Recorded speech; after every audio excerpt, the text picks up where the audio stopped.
akan memudahkan pembukuan dan pencatatan semua transaksi keuangan. Yang keenam, mengukur pencapaian keuntungan yang sudah ditargetkan setiap tahun.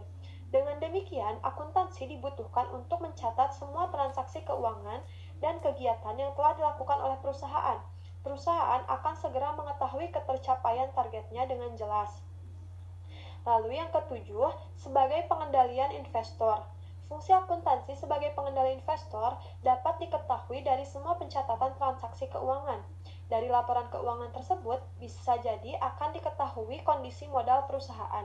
Jika perusahaan ingin menambah kapasitas produksi, menambah cabang perusahaan, atau kegiatan lain yang membutuhkan tambahan modal, maka laporan keuangan yang komprehensif akan sangat dibutuhkan. Tambahan modal tidak selalu dari bank, tetapi bisa juga dari investor. Untuk menarik minat investor menanamkan modal, maka laporan keuangan harus baik dan benar, sehingga investor dapat lebih mudah untuk melihat kondisi perusahaan. Siklus akuntansi. Siklus akuntansi merupakan proses di mana aktivitas yang dimulai dari analisis dan pencatatan transaksi bisnis serta berakhirnya dengan persiapan untuk aktivitas periode akuntansi selanjutnya melalui pembuatan jurnal penutup. Siklus akuntansi bukan hanya proses untuk pembuatan laporan keuangan. Aktivitas pengumpulan dan pengolahan data akuntansi secara sistematik dalam satu periode akuntansi tersebut yang dilakukan secara sistematis dan rinci. Setiap transaksi harus dicatat sesuai tanggal dan keterangan transaksi. Selain itu, jumlahnya juga harus sama antara debit dan kredit. Yang pertama, dalam siklus akuntansi terdapat jurnal umum. Jurnal umum memiliki pengertian sebagai jurnal yang dipergunakan untuk tempat melakukan pencatatan bagi segala jenis bukti transaksi keuangan yang muncul akibat terjadinya berbagai transaksi keuangan perusahaan dalam suatu periode tertentu.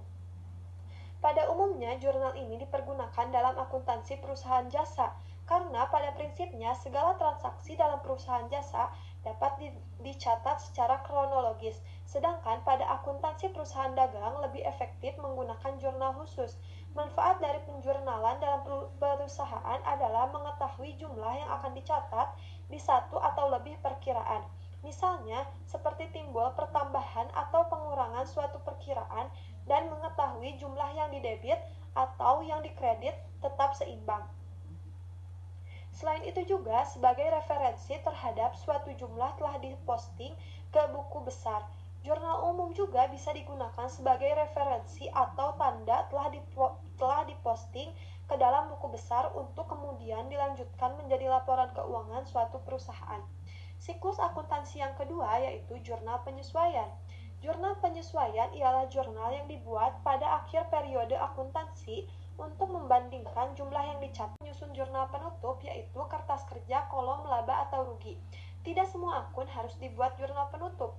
Akun yang harus dibuatkan jurnal penutup ada 4, yaitu akun pendapatan, akun beban, rekening FRAG, dan rekening ikhtisar laba atau rugi. Lalu siklus akuntansi yang keempat yaitu jurnal pembalik. Jurnal pembalik berbeda dengan jurnal penutup. Jurnal pembalik dibuat dengan tujuan untuk mempermudah pencatatan transaksi di awal periode akuntansi. Jadi, jurnal pembalik adalah ayat jurnal yang dibuat untuk membalikkan jurnal penyesuaian transaksi tertentu. Sehingga bentuk jurnal pembalik adalah kebalikan dari jurnal penyesuaian. Maksudnya, jika pada jurnal penyesuaian saldo berada pada sisi debit, maka pada jurnal pembalik dipindahkan atau ditukar pada sisi kredit. Begitu pula sebaliknya. Sama halnya dengan jurnal penutup, tidak semua akun dapat dibuat jurnal pembaliknya. Transaksi yang perlu dibuat jurnal pembalik yaitu beban dibayar di muka yang dicatat sebagai beban, pendapatan diterima di muka yang dicatat sebagai pendapatan, beban yang masih harus dibayar, dan pendapatan yang masih harus diterima. Lalu, siklus akuntansi yang kelima yaitu buku besar pembantu. Buku besar pembantu adalah buku besar khusus yang digunakan untuk mencatat akun tertentu serta perubahan-perubahannya secara lebih rinci. Dengan kata lain, buku besar pembantu sebagai perluasan buku besar umum. Jadi, catatan yang ada di dalam buku besar pembantu merupakan rincian